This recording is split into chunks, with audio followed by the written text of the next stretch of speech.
Piastri déjà champion du monde? Que peut-on retirer de ce Grand Prix de Monza? Après des qualifications qui se sont jouées dans un mouchoir de poche samedi, Verstappen a surpris tout le paddock en prenant la pole aux deux McLaren. Dans un départ mouvementé, où Max Verstappen a manqué la chicane, ce dernier a même qualifié Norris d'idiot. De par un rythme des grands jours, le quadruple champion du monde a mené le Grand Prix pendant quasi toute sa durée. Ce n'est uniquement lors d'un rapide passage au box que Max a cédé sa place pour quelques virages. Le néerlandais s'impose, sortant d'une période de disette qui durait depuis mi-mai. Il fait ainsi sa troisième victoire de la saison. McLaren a effectué un mauvais arrêt pour Norris, en 5,9 secondes, du fait d'un écrou de sa roue avant gauche qui n'a pas pu être serré. Piastri le passe grâce à cette erreur d'équipe. Encore un coup dur pour Norris après son abandon tragique aux Pays-Bas suite à une casse moteur. Malgré tout, son écurie a demandé à Piastri de lui céder sa place pour pallier aux errants stratégiques de McLaren. Quant à Ferrari, bon départ de Charles Leclerc, au coude à coude avec Piastri. Leclerc se hisse jusqu'aux portes du podium avec sa quatrième place, depuis laquelle il avait fini victorieux l'année dernière. Hamilton, avec sa pénalité de 5 places, a tout de même réussi à finir 6ème, une bonne première fois, face aux tifosi déchaînés.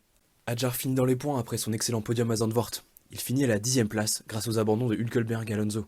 Par conséquent, Piastri solidifie une avance conséquente de 31 points, mais sera-t-elle suffisante pour lui permettre de gagner son premier titre de champion du monde?